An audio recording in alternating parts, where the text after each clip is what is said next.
All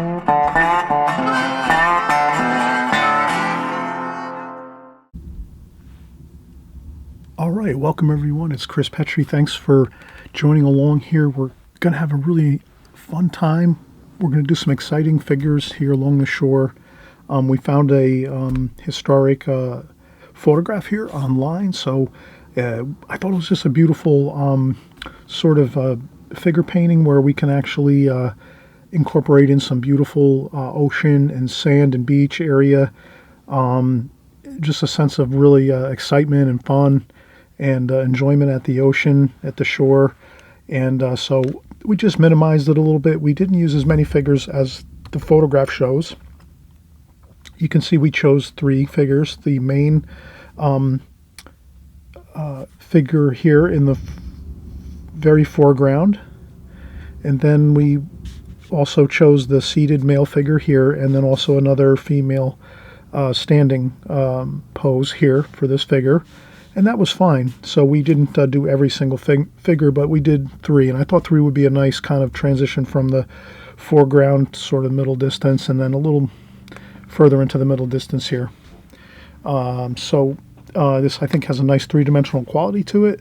We have the gorgeous ocean, sky. We're going to show you all the techniques to draw and paint this painting. We did a lot of really fun work with the sky to give it a little more excitement and color and tonal value changes. And we did lots of colors for the ocean too as well. And we really made some beautiful darks too for the darks in this painting, mixing some really good rich colors instead of just going in and grabbing like an ivory black or a Payne's gray and painting in the dark colors. We mixed up a lot of really beautiful colors to get our darks in this painting. So we're going to do a lot of interesting study work here as we go through this painting. And this is something I think that's really great. You know, even beginners can work on this. And if you've been painting a while, it's a little easier for you. You have a little more command of drawing skills and things like that. So let's join along here and have a fun time doing this beach and seascape painting with figures. Be right back. All right, we just saw the finished painting, so let's kind of get started here. We're just going to create some wonderful figures along the ocean here. It's a beautiful beach, hot sunny day. We have wonderful figures here. This is an antique photograph I found online, so that's what we're going to use for our reference.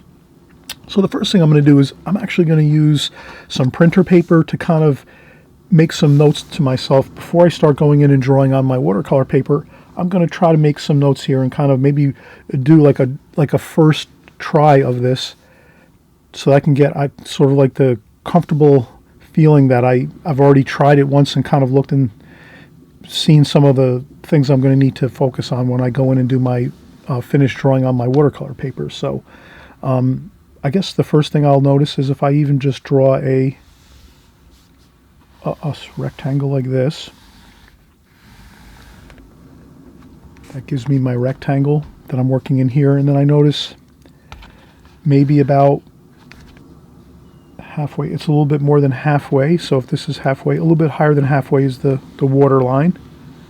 So I kind of see that. So the distant ocean horizon line is a little bit higher than the halfway point of the rectangle here we're working within. And then I could even just use a ruler to get my ocean horizon line there.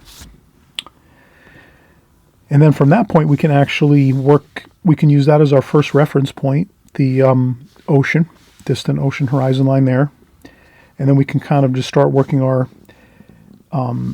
figures from there. So this female figure here her shoulders are about at the sea level here, and I'm noticing that the front of her face and her right shoulder is almost the halfway point along the center of this.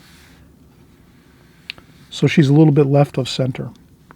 So whoever did this photography was really using some real specific lines in their mind. If they're taking they might have had some lines on their camera, when a lot of cameras have crosshairs in them, so that they, a photographer can kind of look at some subject matter they're taking photos of and kind of line things up the way they want to. They might want to put this figure, which they did here. They put the figure's head and right shoulder just to the left of the center point of the photograph like that. So then we're going to do the same thing. We're going to just kind of take a note that the head of this figure here is just to the left of the center point. And what I'll do is I'll do this a little bit darker now so you can kind of see how I'm thinking and what I'm doing. So I'm going to make my center line here like that. That's the center line of the picture frame that we're working in. And this is the horizon line of the ocean across here. And the halfway point of our rectangle, which is in portrait format, which is upright, the portrait format like this versus landscape like this. So we're using a portrait format. That would be like if you turn your camera up like this. You know, if you have your camera like this and you're taking pictures, and then if you want to take a portrait style photograph, you would take your camera and you would spin it this way, like that, so that it's upright. So that's kind of how we're thinking of this design here. And again, so the female's figure's standing pose, standing here to the left of this center line, and then we have the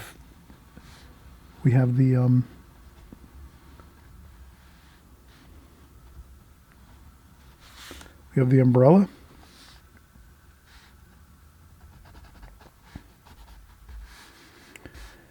And then we can shift around a little bit if we notice, okay, if we're going to use these two cross lines here to sort of work out our composition, just doing some quick sketching, this is going to be like this, and you can kind of see how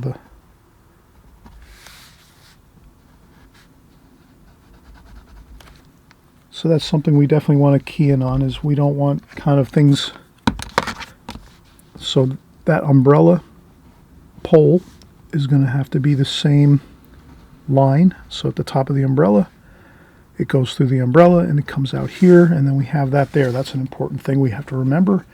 That will make everything look a lot better. Okay, and then what we'll do is, now we'll start, we figure the head of the figures here, and we're going to make the shoulders of our figure here. Now what we can do is, another consideration is the side, the head of the figure. So we're going to want to make the figure approximately 7.5 to 8 head lengths long. So if we take this circle here and we kind of measure it and say what's our head length here approximately, and that's about 1/2 inch, our head length here. So if we use that 1/2 inch head length, we're just going to go down every 1/2 inch. So one, so basically at 4 inches, that will be 8 head lengths. Every 1/2 inch is a head length. 1/2 inch, 1 inch, 1.5 inches, 2, 2.5, 3, 3.5, 4.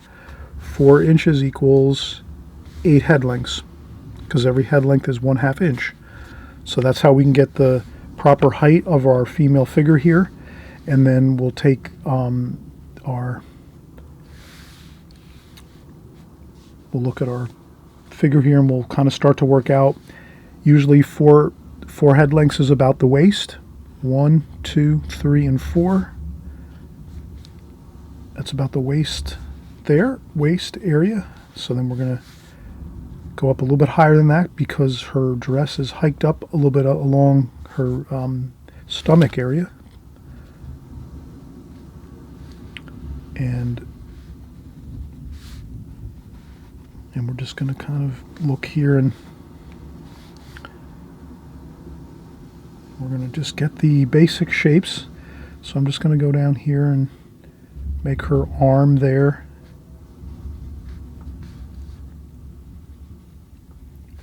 Her elbow there is, she has a blouse on, so that's kind of going to lend itself really good here as we go. And I notice maybe it's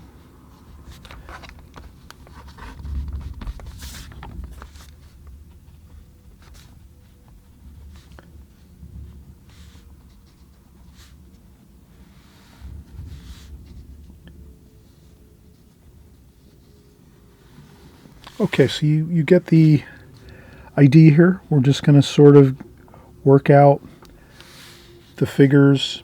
So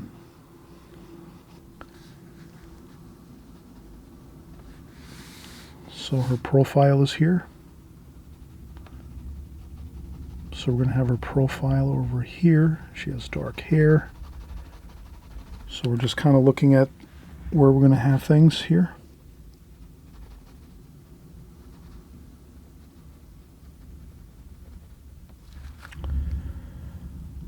Just a kind of just blocking in some darks. Obviously our umbrella here is dark. This is all dark here. Now what we'd like to do is get the line where the ocean waves are meeting up with the beach. So that's about here. And then let's get our male figure here. His chin is about the bottom of that.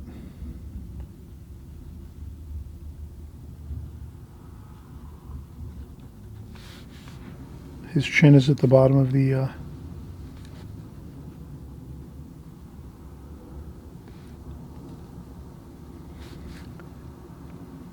where the ocean is coming in. The ocean waves coming in and the beach meet. That's about where his shoulders are. And then we have his arms. And his legs. His legs kind of are there.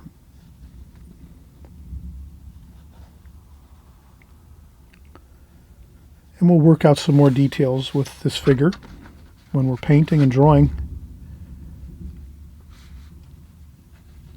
We have some shadow under his body here.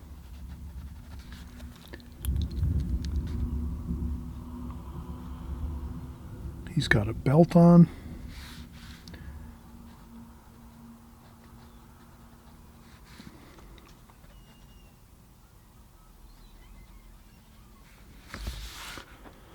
Okay, so that's our second figure. And our third figure we said we wanted to create was this female figure, the third figure here. She is smaller in size. Obviously, she's further away in the distance here. So she's going to be here. And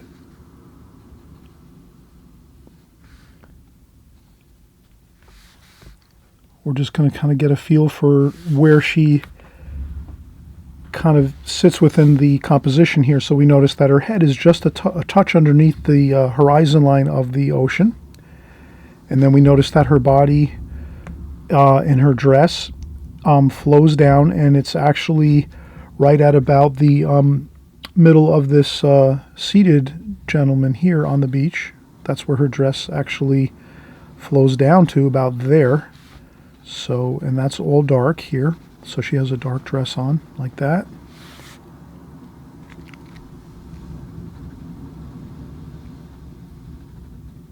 Okay, so we're going to have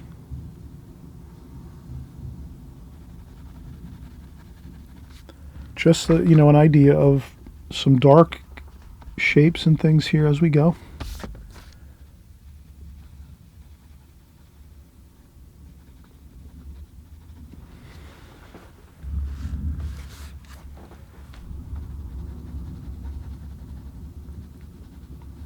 Okay, we'll work out more of those details with the forms, the figures as we go when we do our drawing. But you can imagine if you create your drawing first, like this, a preliminary sketch, you'll really be kind of ahead of the game. You could even go over this with some darks, with a Sharpie, just to have maybe a little more idea in your mind as you're going to create this, that your darks are over here, and there's a little bit of light coming from this direction over here. You can see a little more of the light over here on the, like this, so like that. And then we kind of cover the paper a little bit with some darker darks here. He's wearing a dark shirt. Kind of flows in with that there.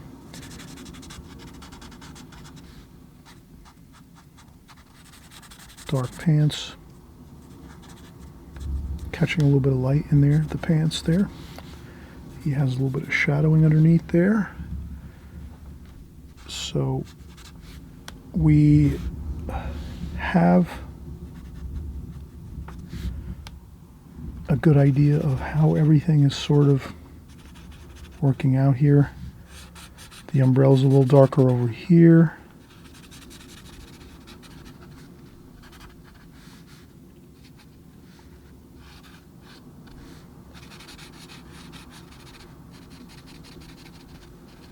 Okay, just so we kind of know the light's coming from here. So we'll put our insignia up there.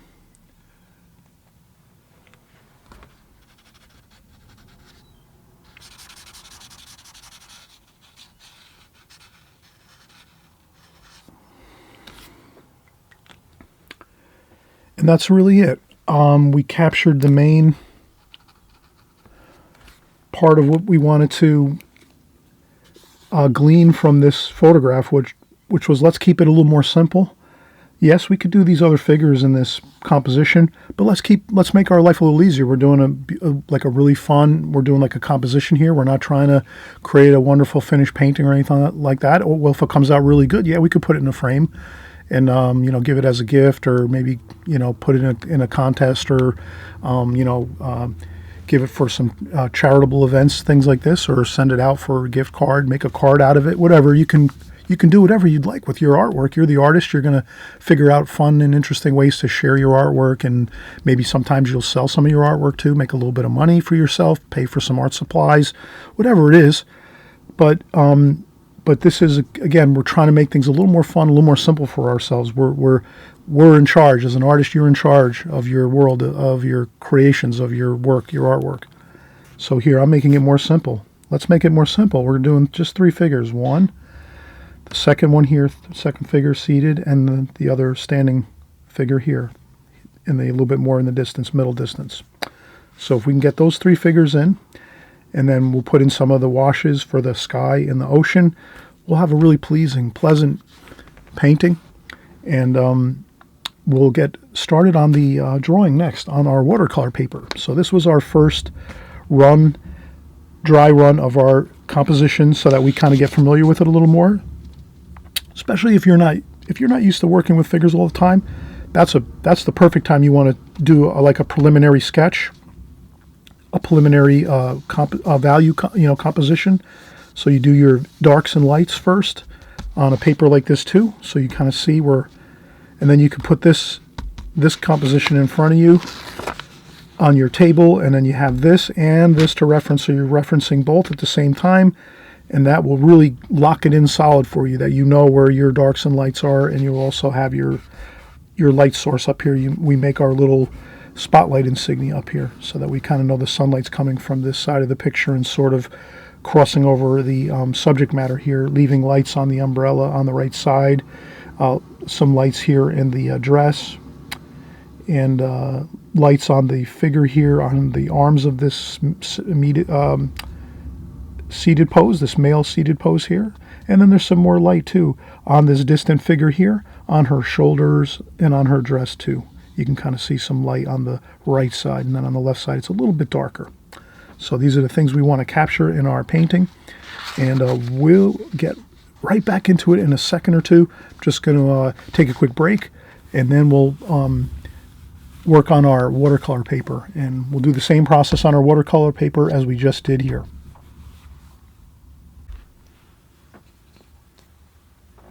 All right, so we're going to lift up our tonal value composition here and our dry run drawing and sketch. We'll put this across from us. And then we're going to start the same process again. And it's going to definitely go a lot quicker for us. So we're just going to remember that we made our halfway point on our paper. And then we said we were going up a little bit above that. for our ocean horizon line. You could measure down if you'd like to get it perfect. So we could use the standard or metric. So that is 2.5 inches here.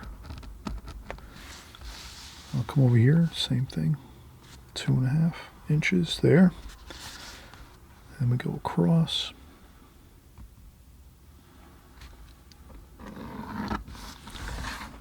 Okay, so we have that. That's our horizontal line, a little bit above halfway in the painting. Then we're going to go with a center line. So we'll just find our center point. Let's take a look here. Let's measure 5 inches. So 2.5 inches is our center point. And then we'll make a lighter pencil line here. We could also do the same thing here, 2.5. So we have a perfectly plumb line, straight plumb upwards from top to bottom. I'll make that a little bit lighter because that's not really any, we could even erase the top line here. We won't need that really. We'll just need a little bit of it here. And that's pretty much our kind of 4 quadrants that we created on our first sketch. So we're just doing the same thing again. And then we recall that we put the female figure here just to, on the left of that vertical line that we created here. So we'll start our sketch again. I might make her right shoulder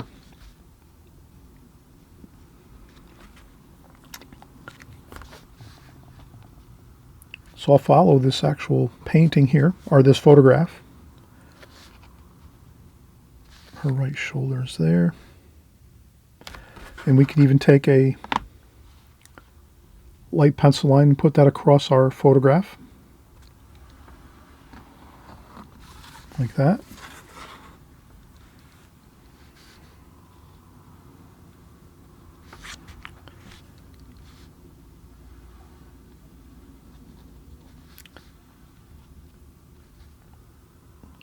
Okay, then we'll put the female's head there.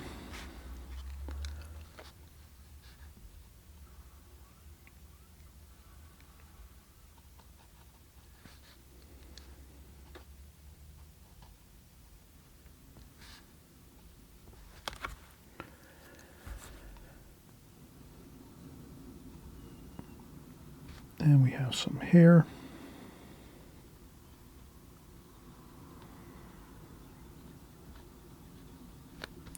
And then she has a hat on here, so we'll capture that.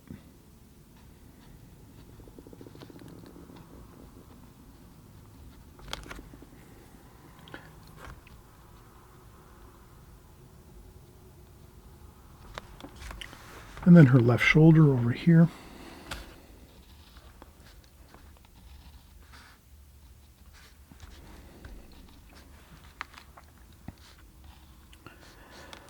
And then we can also use a little bit of scale here. We can maybe take our pencil and say, what's the size of her head? And then when we say that, actually this works out good. The smooth top portion of my pencil here is actually the size of her head. So now we can start using our head lengths, and we're actually almost creating the same scale and same like for like drawing as we have in our photograph here. So one head length is this top of this pencil, and it looks to be about the same here. So then we can use both as our guide. So we would say from her waist, how far is it down from her waist from head lengths? 1, 2.5. So 2.5 head lengths. 1, 2, and I put my finger there for the second, and then a half. About there. I might go down a little further. This figure is a little larger than this, so I have to just make that note to myself that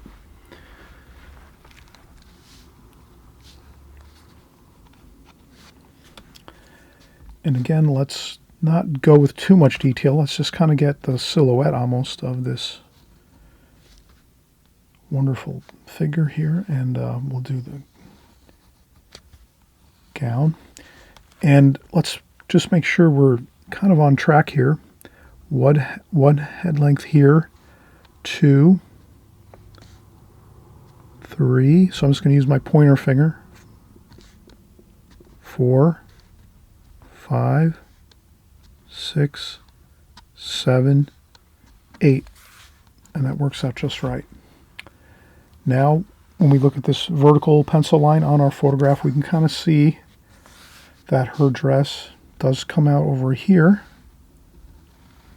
like this, and then it flows around this way.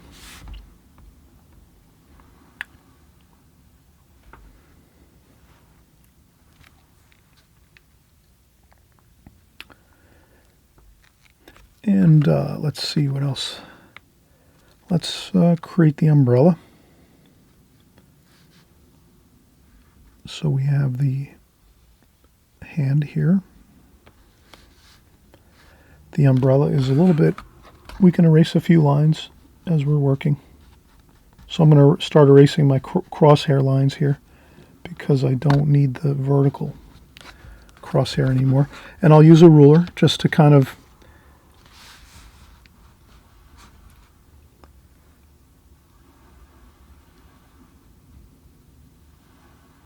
okay, that's about there.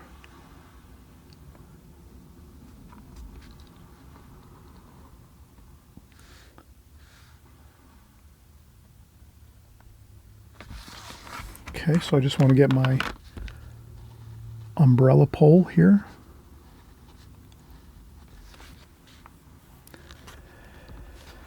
And then the umbrella starts over here on this side of the hat.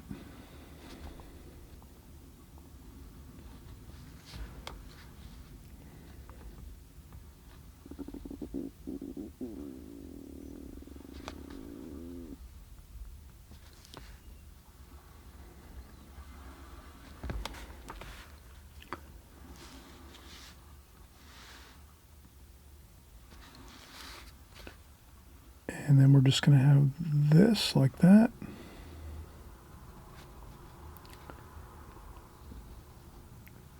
That goes about there.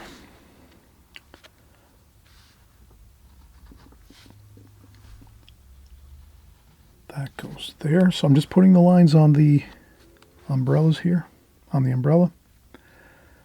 This one goes here like that.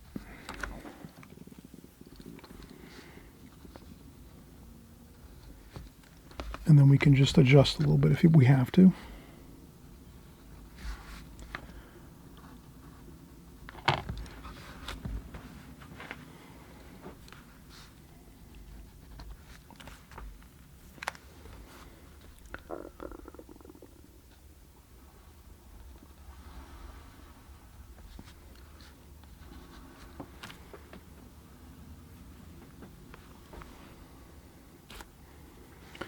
All right, that looks pretty good. And next we will remember to, we said we went with the approximately halfway, maybe not quite halfway. I think we used the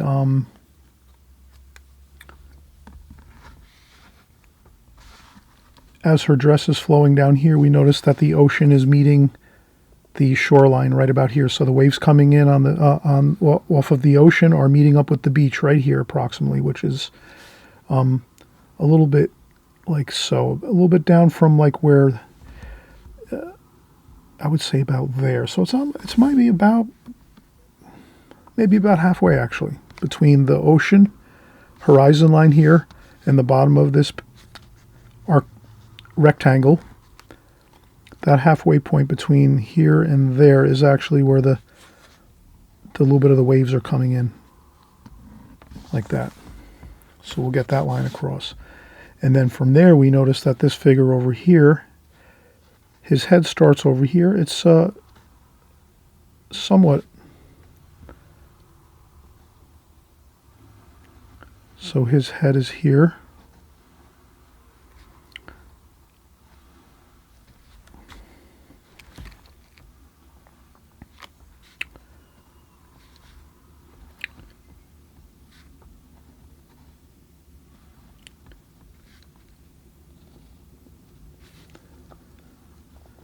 And we're just going to carefully look at the photograph and kind of see how his legs are going there.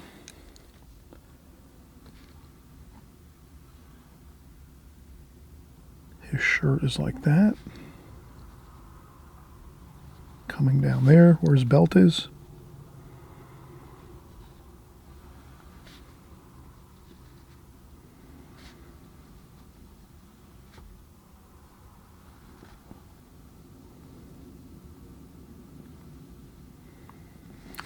And then his arms, his arm is coming down like so,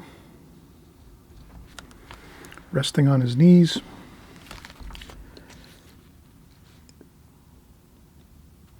Like that.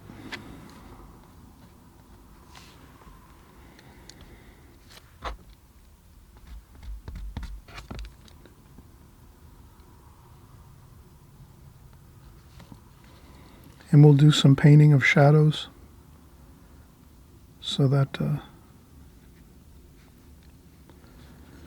we'll have everything working in our favor. The pencil lines are really just a way to kind of start out your painting and get things in the right locations.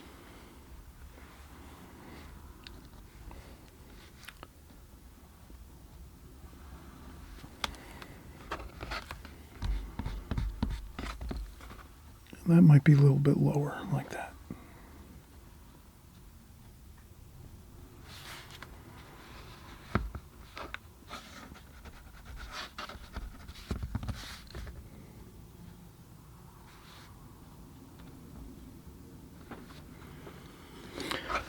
Okay, so we have our male seated figure here.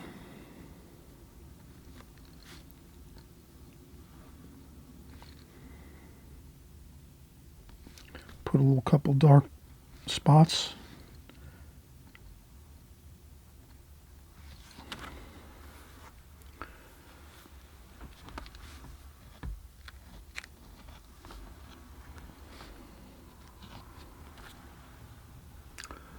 All right, let's take a quick break.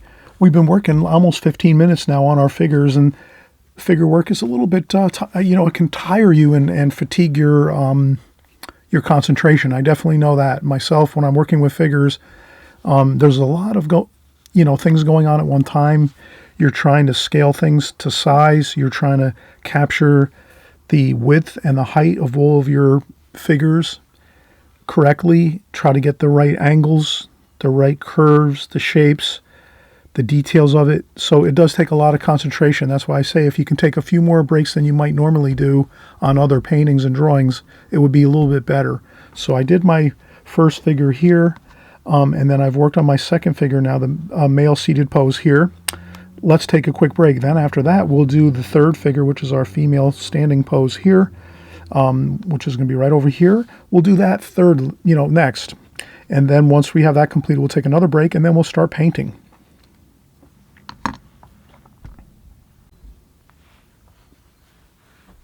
Moving right along here, let's get this third figure in here. And we notice that this figure is further in the distance, so it's going to be even smaller. So each figure gets smaller in scale and size as it goes into the distance. So this is pretty much the foreground.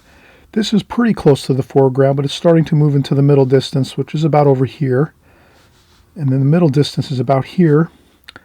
So let's kind of see where this...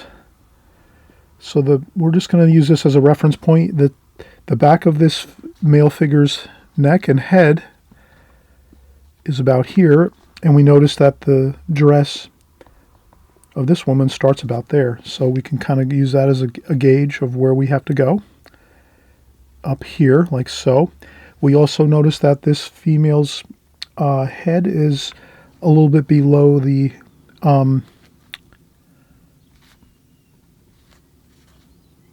ocean horizon line.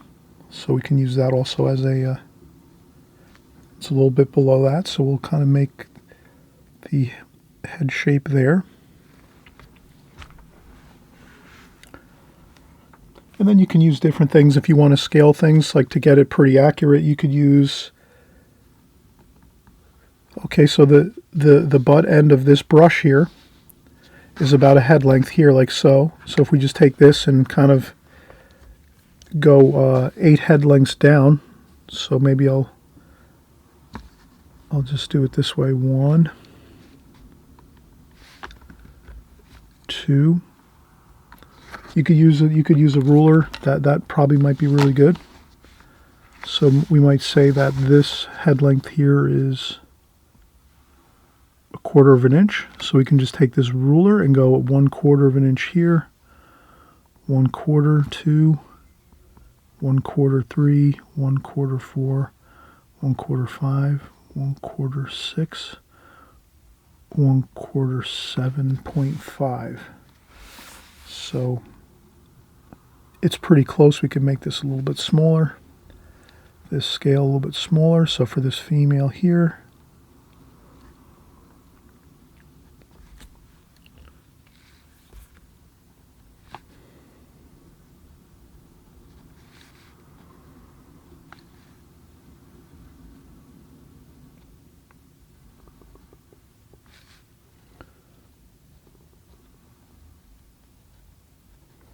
like that.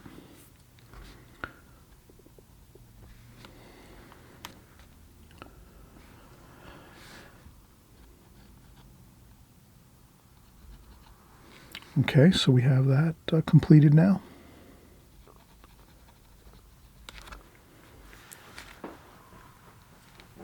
And we are fine. We can actually start painting now. We have pretty much everything we needed to accomplish here. We have our all 3 figures completed. We have enough detail in each of these figures that we have plenty of information that we can paint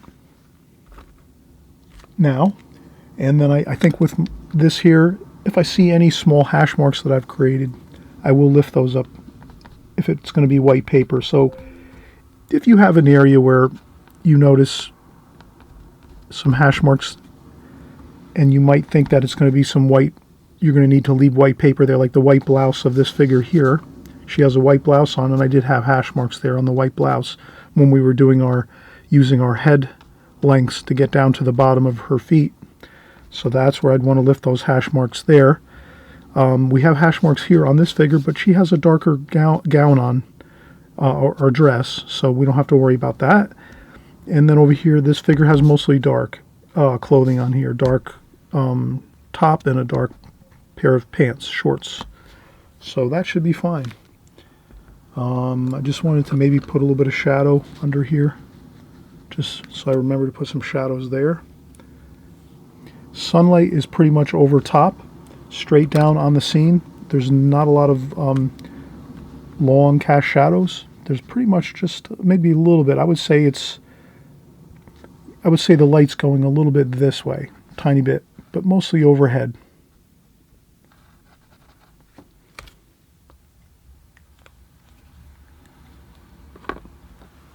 So now we have our spotlight insignia on our painting, just to kind of let us know the light's coming pretty much straight down, but a little bit this way. So we did see a little bit of shadowing over here, and I can see a little bit of shadowing behind this figure here, as well as this standing female figure over here too. I see some shadowing there. And again, we left out some of these other figures, like in the water and over here to the left, because we just wanted to simplify our composition here. So that's why we did that. And as an artist, that's what you really are always confronted with, is are you going to change things, enhance things in your paintings, your drawings to suit you, to make things easier for you, or to make a more beautiful composition or painting? You might have to rearrange some things here and there, and that's what we did here. We wanted to make a more simplified composition in this painting. So that's why we kind of reduced it to 3 figures instead of a few more, which would have been 1, 2, 3, 4.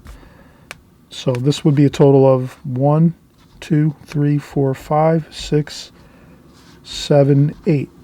8 figures we reduced down to 3. 1, 2, and 3. And I think that's fine. Okay, we'll come right back. We'll start painting. I'm just going to take a quick break, find the brushes that I'm going to need for this, and then we'll get some fresh, clean water in our water bucket and get started. All right, I tend to like to start my paintings in the darkest dark areas if we're doing the alla prima method of painting, and that's what we're doing here, the alla prima technique or method. Basically, that's where you start out with your darkest darks in your painting. And I noticed that the darkest darks are really the dark here underneath here under this umbrella and the hat. That's the darkest darks in the umbrella pole. And the dark areas right here of her dress skirt here. It's the darkest here. And that's the predominant figure in the painting, as well as some really, really dark over here on the umbrella. So if I could start with these darks in mind first, and then work the rest of the colors, and that's what I'm that's going to be my plan here. That's the method we're going to use. And then later on, once we're all done with our darks and even our medium tones, then we'll do our light washes, which will be in the sky and in the water. So, and I just wanted to mention, incidentally, here I have a Da Vinci No. 5 travel brush, which is synthetic. I'm going to use this for some of my detail work here. In the figure, as well as I might use this too as well. This is a Jack Richardson travel brush as well. This comes in a small nylon pouch with about 4 or 5 other brushes. It's a No. 4 round brush. And then we'll use some larger brushes maybe when we do the sky and the water and the sand. But the first thing I'd like to do is I'm going to go in and start to get some good dark paint. I'm going to use French ultramarine blue. I'm going to use some violet, mineral, French ultramarine violet, and then also some burnt sienna.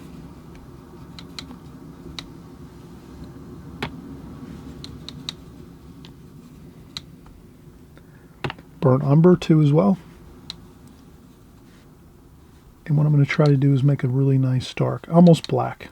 So if I can get that French ultramarine blue, which is the darkest of the darks, and then get some of the burnt umber in there, and then even some of the ultramarine violet, like this, and then a little more of the burnt sienna over here, maybe even some alizarin crimson.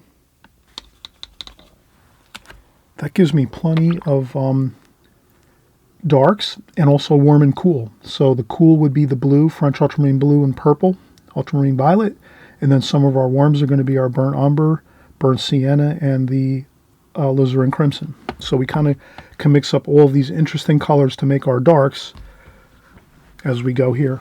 And it's going to be more pleasing as we look at the painting, so that it wouldn't be just, we wouldn't want to just go in with like ivory black or Payne's gray and just say, okay, oh yeah, this is dark over here, this looks black, let's just go in with some Payne's gray or some ivory black and just paint it that color.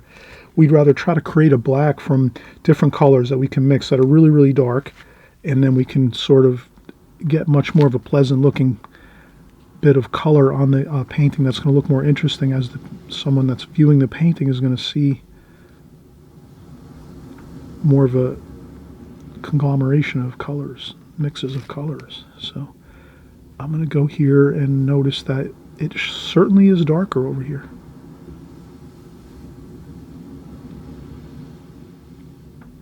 So that's the hat. And then we have the nostril here of the nose, underside of the nose, and then a little bit of the eyelash here. I'm surprised we can see so much detail, but we do. And this is the bottom of the hat over here, and then there's some more darks over here. So I'm just trying to look, I keep looking over here constantly, back and forth as I go, to try to make sure I'm getting my dark's correct, and then I can go right in and get the pole there for the umbrella. And then I noticed too that the top of the umbrella over here on the left side is quite dark. And if you could also notice too here, I tend to be really like focused on technique a lot when I'm painting. And the thing is, if you're right-handed, you're going to want to be working from your left side of your painting over this way. So this way you can kind of keep your hand resting on the paper at all times, or on your table. So you might be working at your kitchen table or on an easel or what have you. But you'll keep your hand resting on your working board, your working surface, your paper, your watercolor paper, if you have a board underneath it or you're using a sketchbook, whatever it is. But you'll have your hand kind of firm, and that helps you to kind of really have good, stable brush strokes when you have your hand on your tape, on your board, on your paper. If you're kind of above and you're doing this kind of thing, that's where it gets really hard to get accuracy. So always remember, accuracy is pretty much like if you remember back when you were young in school and you learned how to do penmanship and writing and mathematics and all the things you did when you were writing. Doing watercolor paintings is much the same. You can loosen up, and eventually, if you want to, you can paint looser and lift your hands up off your surfaces and paint more from like your arm, using more of your arm with your painting. But if we're doing like a very intricate type of painting like this, we're going to want to use like the method of just like as if you were drawing or if you were writing penmanship or doing mathematics on a piece of paper where your hand is resting on the paper on the table on your desk, and then you're just doing that, and then you pretty much have a real stable foundation, and then you can just really pretty much your brush strokes are at your own will. You can just kind of get them just the way you want them, and we're going to spin around there like that and get that little bit of a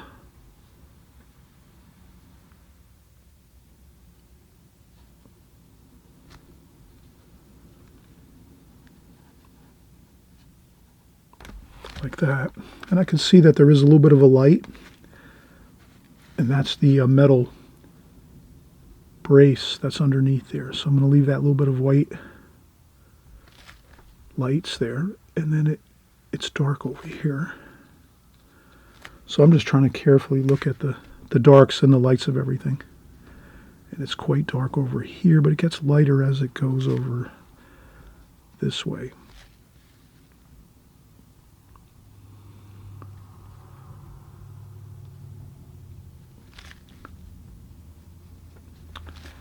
And then here, I usually use a tissue, and I hold the tissue in my hand and I dry off a little bit of the water. So I rinse off my brush, dry off a little bit of the water. Then I might come over here and I might even get some raw umber here too. So that's some raw umber, which is a little more of a gold color. That's also good here. A little bit of purple, mix some grays here, some kind of grayish colors. But then this here I can start to blend in a little more of the lighter colors now. So we're starting to get into some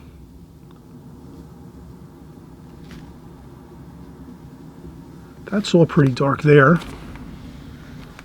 But then we have a little bit of light up here. Like that. And then you can come back later and blend those really, really bright lights with a little more paint on there so that it's not as light.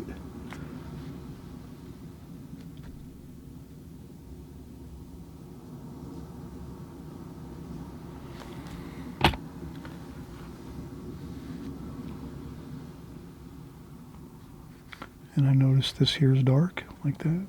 So I guess I'm really starting with the umbrella and just with the hair in the umbrella in the face here.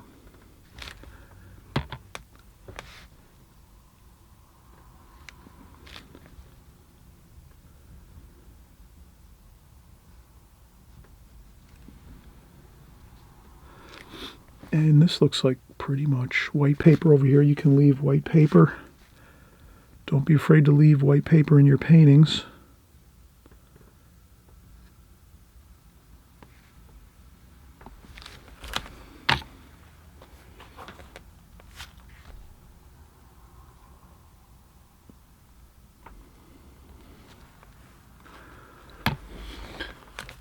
Okay, I'm going to leave that as it is there.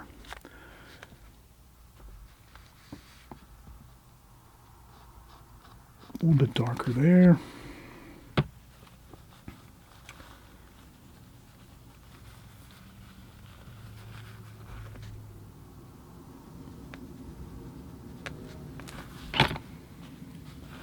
Okay, then we're going to maybe create some flesh tones, and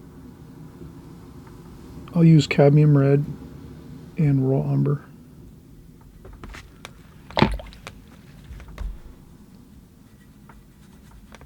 Like that. Then I rinse off my brush, dry off a little bit of the water, and pick up some of that flesh tone, and I just want to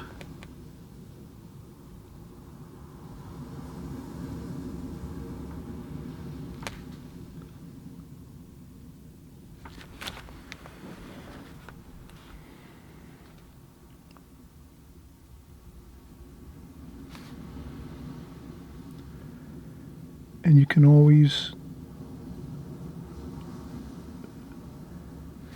touch things up later if you want.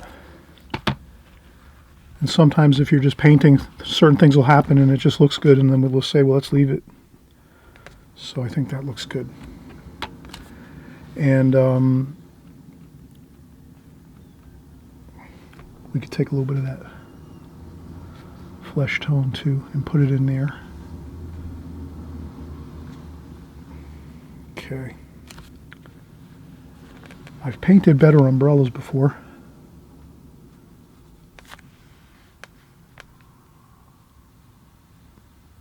I'll try to make it a little bit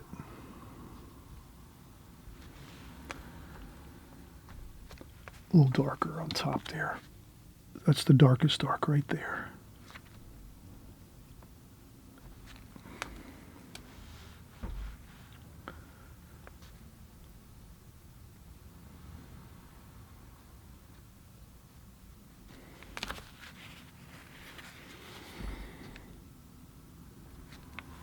I don't know why umbrellas give me a hard time. They've always have.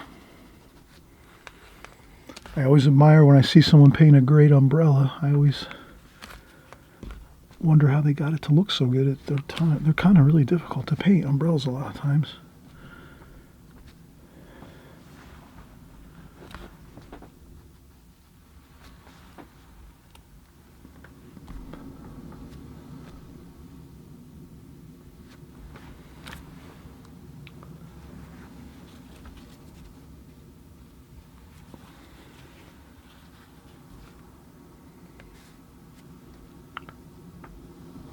Okay. And once we paint in the rest of these figures, you won't be noticing so much the umbrella.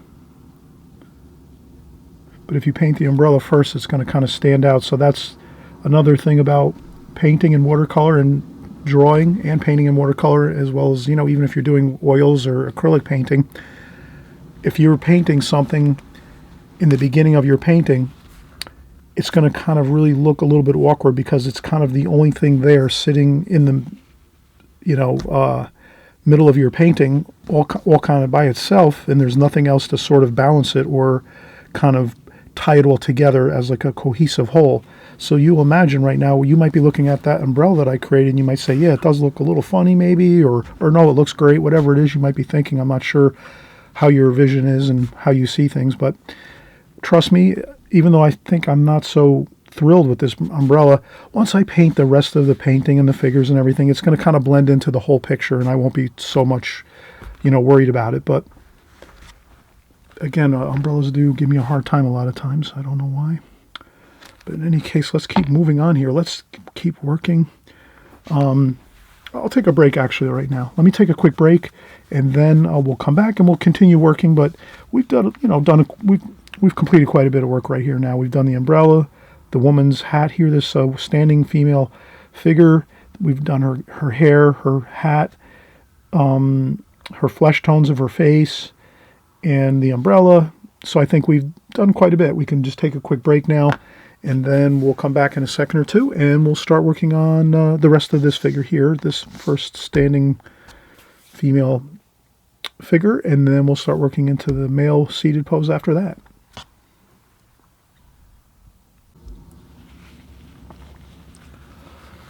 All right, let's keep working here. So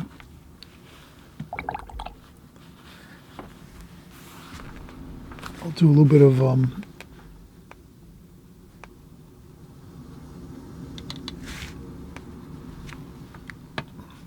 very light wash here for some of the shadowing on the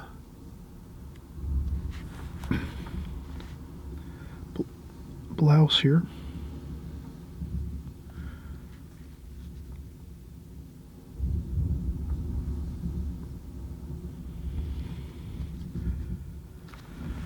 I'll rinse off my brush, dry off a little bit on the tissue, and then try to blend this in.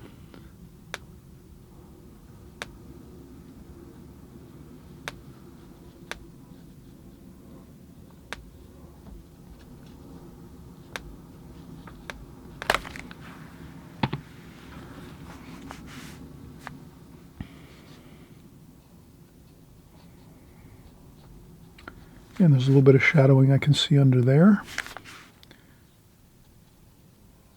Here. A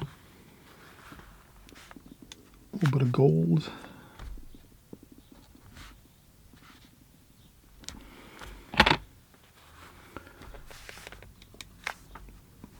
Some purple.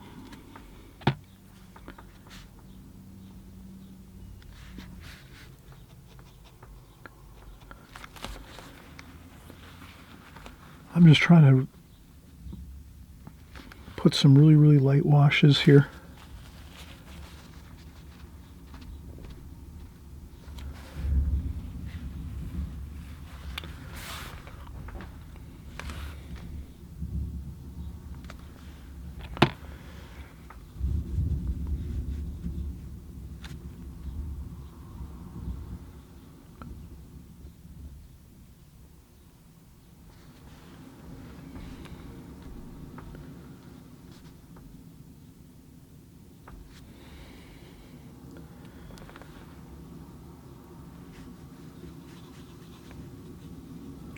And I'm using the same darks that we were using before.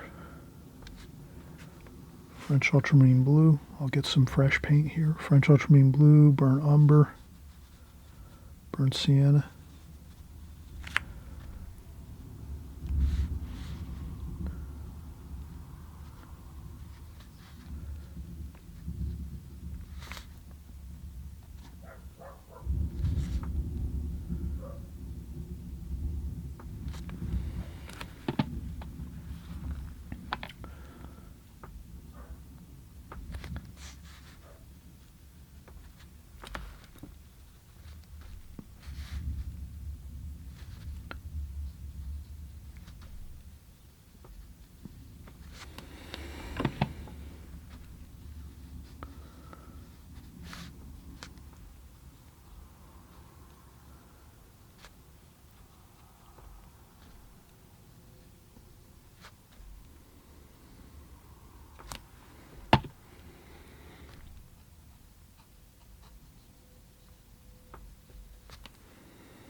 And then there's some lighter washes over here, so I want to capture that.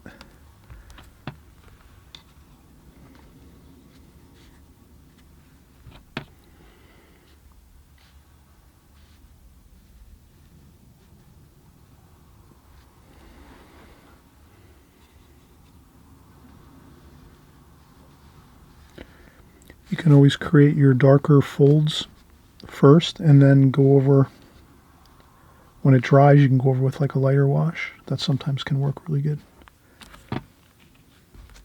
And then here it's lighter.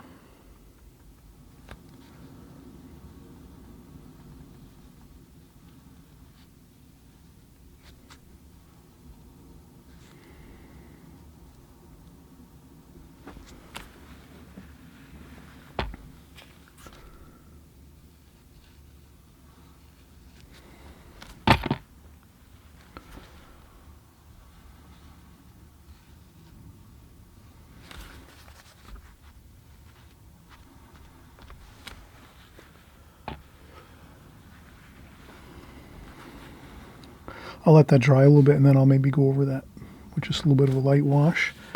And then we'll start coming over here. We'll start working into this figure. Actually, let's do this first. There's a bit of a...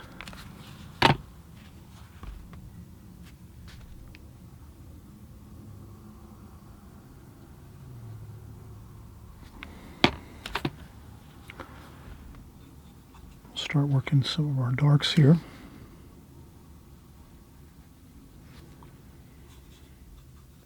French ultramarine blue, burnt umber, burnt sienna.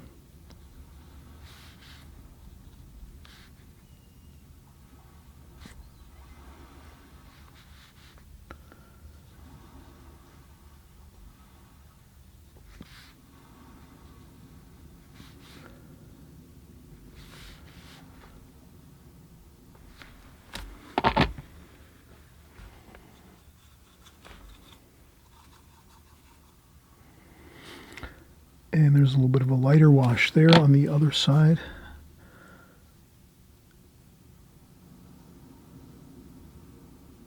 Like that.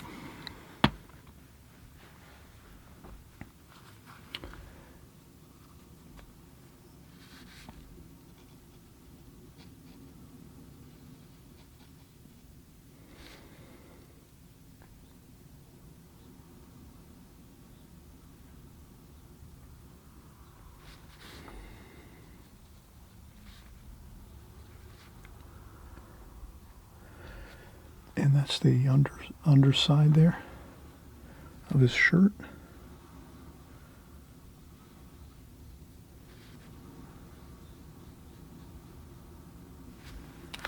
Then I rinse off the brush, dry off the brush a little bit, and then it gets a little bit lighter up here.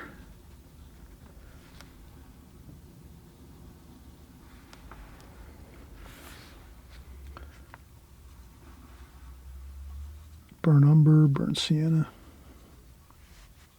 a little bit of alizarin crimson.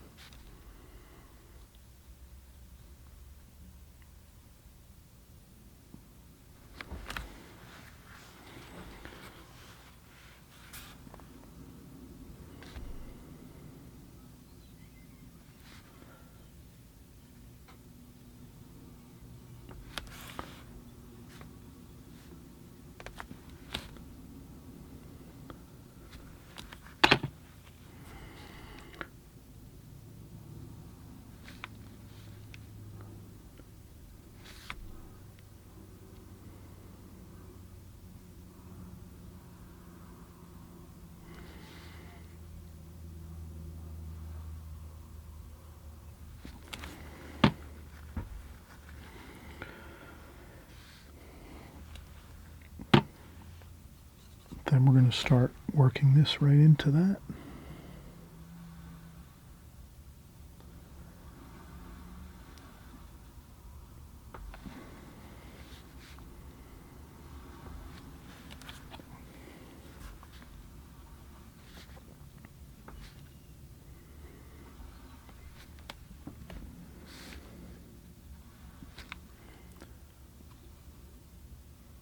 And again, I'll mix my darkest dark, which is the burnt umber, French ultramarine blue, a little bit of burnt sienna, a little bit of alizarin crimson.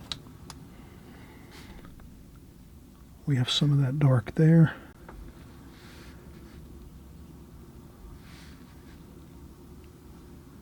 Like that.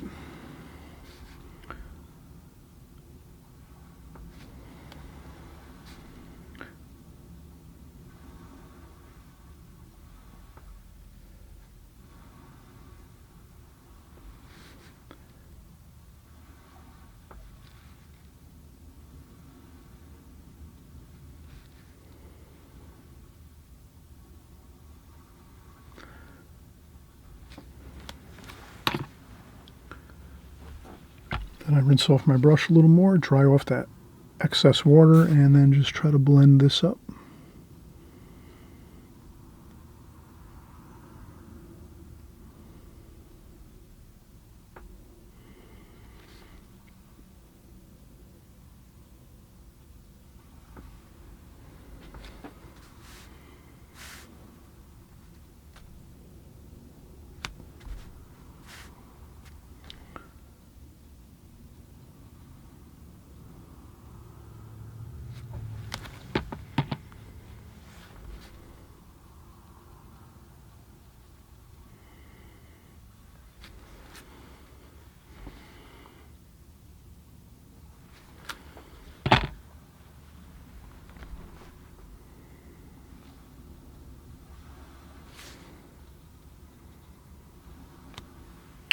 A little bit of a shadow.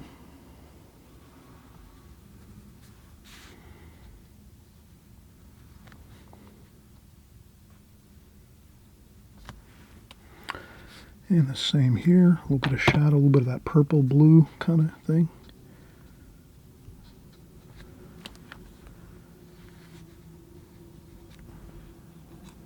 Same thing here, a little bit of the shadow under there.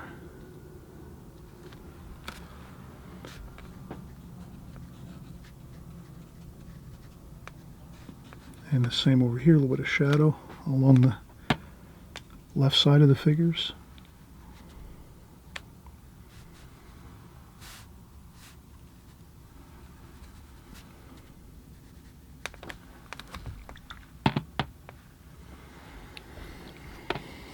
All right, so we have our 3 figures. They look pretty good. Let's do some shadowing on the male figure here.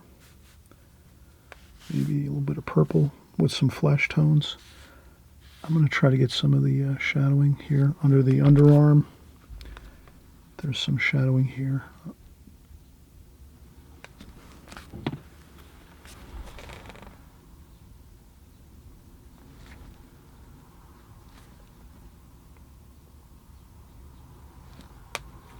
And then some more under the underarm there, under the underside of his elbow and arm there. And there's also some shadow there under his calf muscle there.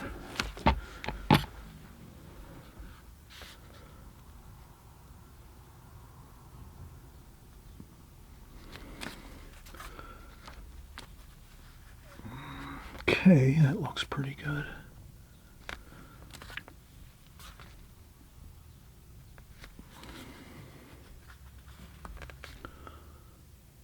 Shadow under there.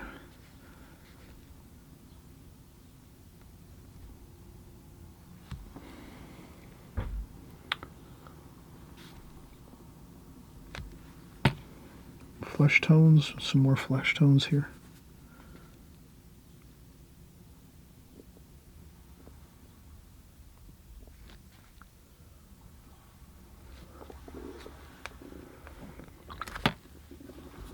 I might add some flesh tones once these shadows dry here.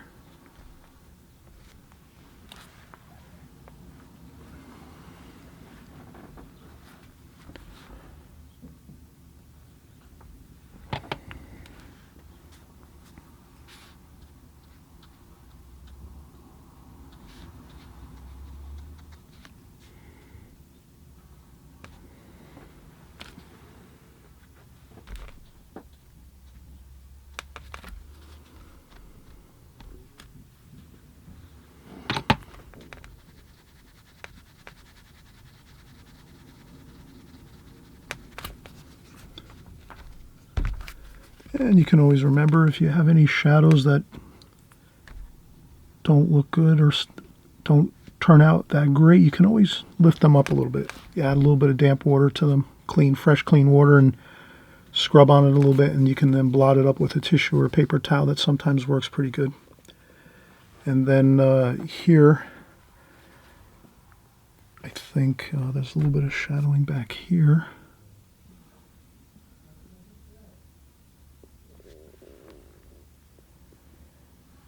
And now we're about ready to let this dry. And I might add just a little more shadow there.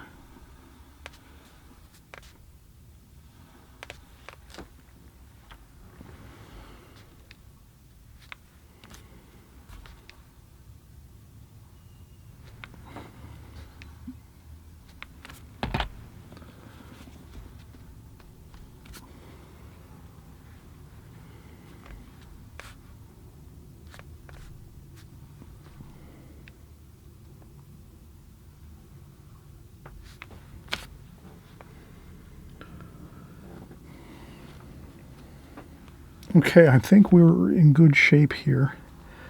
The next thing I would do is we'll probably try to put some little bit of this sand. So I'll splash on some sand. I don't think I'm going to do too much more detail on this. I think I'll add some raw sienna for sand color, just a little bit of gold color, that little bit of a sand kind of color.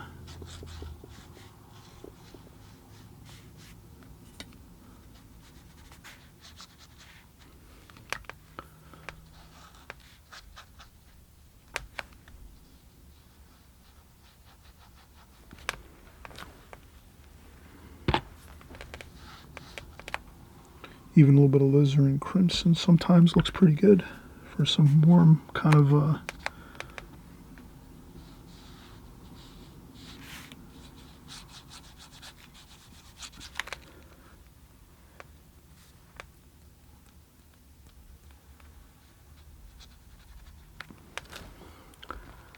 and then a little bit of that blending in there of those whites.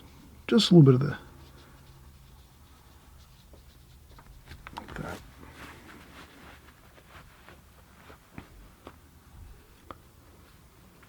All right, now's a good time. Let's let everything dry right now. I think that would be the best thing we can do is let this dry, and then we'll do some tiny bit of color in the sky and a little bit of color in the water, and we'll have a finished painting. But I think we don't want to go too much more on this because the figures are really a lot of detail. So I'll try to maybe work a little bit more on some of the figures to get them looking a little better.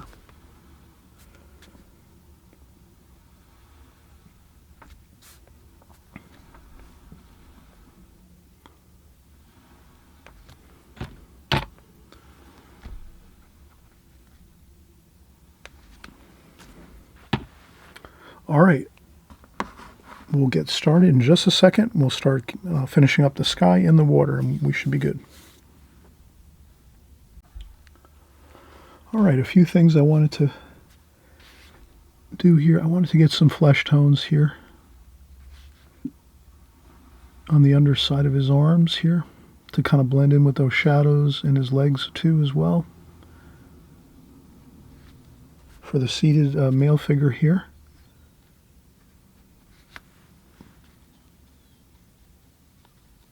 Blend that in. And a little bit of purple here just to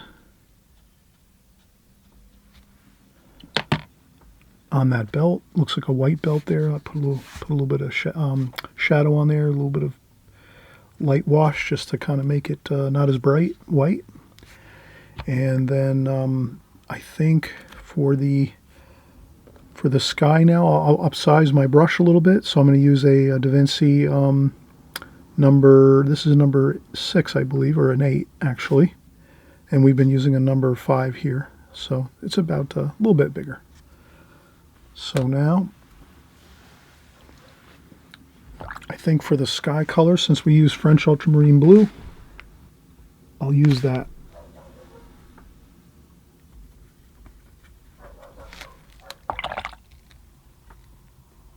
But just a little light amount. I don't want to go too much. With the sky, I want to keep it very simple. I'll dump out the water. I'll use fresh, clean water now since we're doing the sky wash. I want it to be very, very light. And we can also add a little bit of fresh, clean water to the top of the sky. So we can wet the paper with just a little bit of fresh, clean water up here at the top. We can also go around the umbrella and leave a little space of dry paper around the top of the umbrella so that we don't infiltrate in there with the paint as we do the sky wash. So I will do that too as well, and I'll go around the top of the actual post of the umbrella. I'll go around that post as well, so it, again, the water doesn't reactivate that paint as much as possible. We'll try to keep that. And then even the same thing with the water. I'll try to keep a bit of damp line going across just above the pencil line, or right on the pencil line would be fine, with some damp paper with the brush, just a quick, like that. Now we can go in, grab some of that French ultramarine blue, and just sort of let that work its magic through there. Maybe a little bit of that alizarin crimson too in the sky. We can mix those two, maybe even a little bit of the yellow, the gold raw sienna.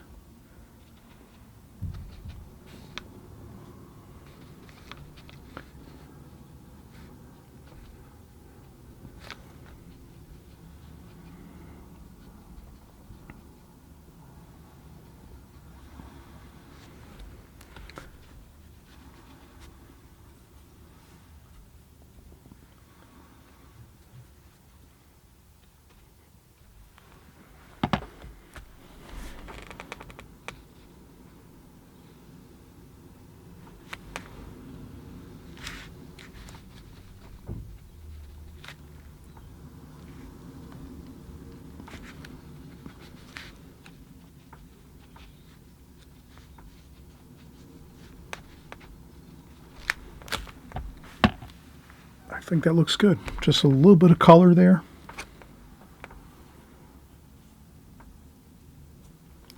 Then I can use that smaller brush again that we were using, the number 5. And we can again use the French ultramarine blue.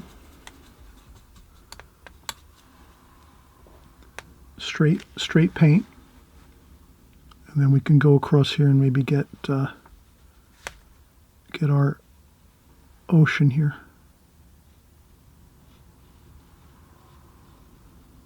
The horizon line of the ocean. Although I would let that dry. I would say, yeah, let's let the sky wash dry before we do this, because you can kind of see how it's sorting. It's sort of going back into the sky area. So let's do this. Let's lift that up. Okay, let's let that dry. So now's a good time to take another 10-minute break, just so that this can dry a little bit. The the sky wash, as it comes down to meet up with the ocean. All right, so we use the blow dryer to dry off a little bit of that sky wash. So now we can kind of get our ocean started again here. And maybe we'll use a little bit of Viridian green here. This is kind of a nice color to once in a while just mix into a painting.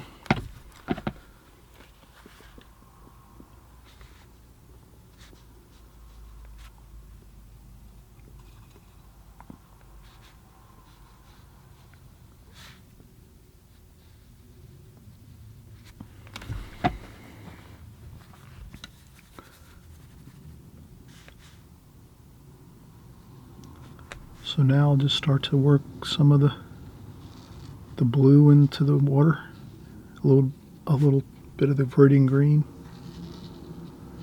We could leave a little touch of sparkles on the paper.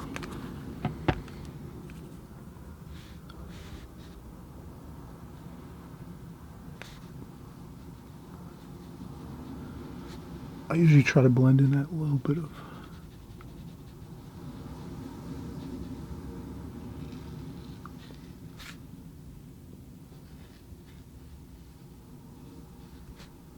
then as we start to get closer to shore,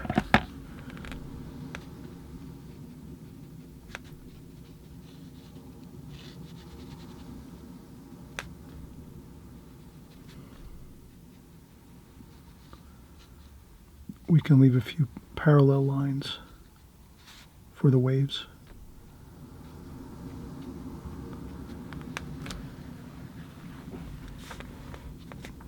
And maybe a little bit of gold too, raw sienna. I try to work in a little bit of the gold into the water too. A little bit of that warmth.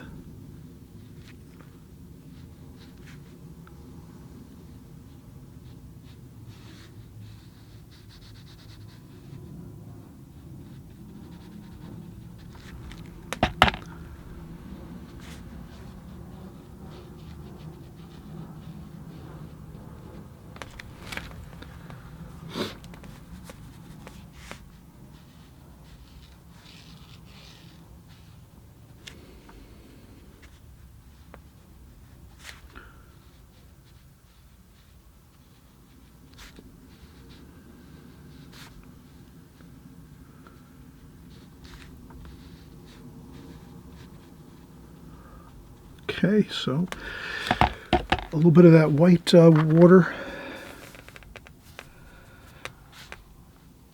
there, and a little more of that vermilion green.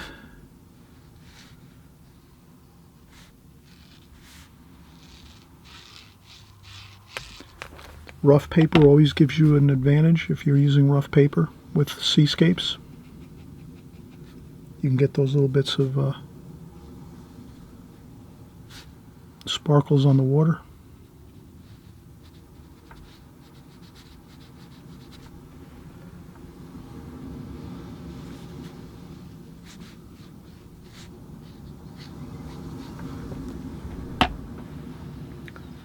I think that's pretty good. Maybe a few.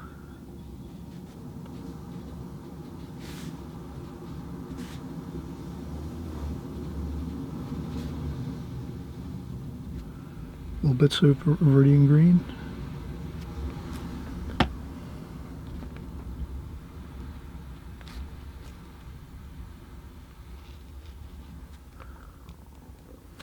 A couple of splashes. I like to put a little bit of the splashes where the sand is over here. And then if it doesn't look great, you can always lift it up. You can go with a different color, maybe yellow and a little bit of raw umber.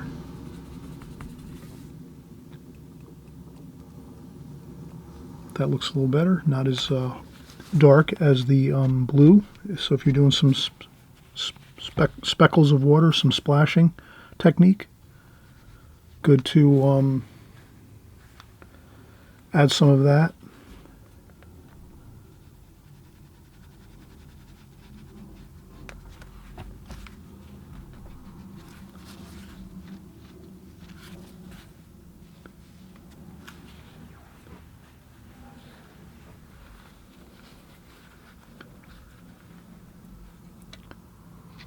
Can always add a little more of the blue up top. Some of the French ultramarine blue.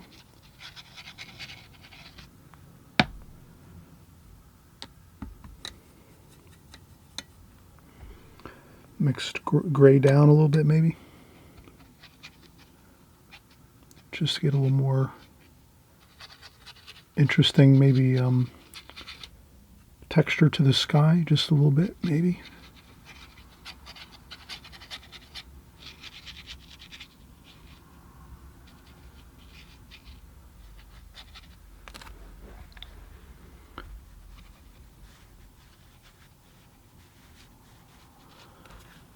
Sometimes just adding a little bit of some abstraction to the sky for some interesting texture and a little bit of tone, a little bit of extra darks there just at the top. Can really go a long way to making it a little more interesting. Like that. All right, I hope we had a lot of fun here. Again, this is fun. This is exciting figure work where you're just practicing along, enjoying the process. It's just about being familiar with creating your figures. You can just work on them a little bit at a time as you're working along with all of your other paintings and your drawings. So if you're working along on my channel, I'm hoping you're going to subscribe on the right-hand side below. Stick with us here. We do a little bit of everything on my channel, but of course, I don't do as much figure work. on my channel, because I realize a lot of people sort of would rather be doing like flowers and seascapes and maybe landscape paintings and even some still life paintings and things like this. Figure work is a little more challenging, but I always say maybe just try each one as we go. On my channel, as I do a few figure paintings here and there, please jump in, try them, work on them a little bit, because the more you get familiar with it and you work on it just a little bit each time, you're going to gain more and more momentum with the figure painting and portrait paintings, so that, a little bit of time invested goes a long, long way, versus just not watching it and saying, well, I'm really not good at it, I'm not going to do it. I say practice everything. Try to practice everything in watercolor you can. It's going to make you a better artist and, give you more, it'll help you to create more techniques and ways of thinking that are going to help you with all of your paintings, because you'll be focusing and working really hard to try to get your figure painting and your portrait paintings going. So once you start to work on your figures and portraits, trust me, it goes easier each time. So every time you do a painting, when we're doing figures and portraits, it's going to get easier and easier. So I'm always excited. I'm hoping you're just going to push through the doubts or the nagging feeling like you can't do it or you just don't want to. Feel free not to do it as well, too. I know some of you probably just figure, I really want to stick with a few of my favorites and I'm really not interested in doing this, and that's fine too, but it's fun just to watch maybe, and then maybe, who knows, in a year or two you might decide you're going to pick up doing more portraits and figure painting. So I'm hoping that's the case, because it really is fun, and the more you practice, the more fun it is, because you get more familiar with it, and then you're more loose with the drawing and painting of figures when it becomes more familiar and you're more comfortable with it. And that's really, if you really look back at all of your painting, if you've been painting with me for a long time, and you've been painting as a watercolor artist and drawing and painting a long time, you'll notice that the more you're kind of working on things and you're getting more familiar with it, it becomes easier, more fun, and then you get better results that way. So it's no different than doing the figures and portraits and things like this, the human form. Okay, well, in any case, thanks so much for coming by. Again, I'm hoping you're going to subscribe and stick with my channel. Here, we're having a great time. Again, we're doing all subject matter: seascapes, landscapes, figures, portraits, still life, flowers, we do architecture, city scenes, everything, the whole gamut of watercolor. We do it all here. And we're also working and doing some oil painting too now. We're going to start working that into our rotation so that you can kind of get familiar with a little bit of a different medium that might get you excited and get your curiosity going and stimulated, so that, it'll sometimes help you to just take a break from watercolor a little bit by focusing on something different. Because sometimes watercolor can get, kind of like if you're working on a watercolor all the time, it's a little bit fun to try something different. I'm hoping you'll feel that way too, as I do. In any case, again, great to work with you, and we'll see you on the next video.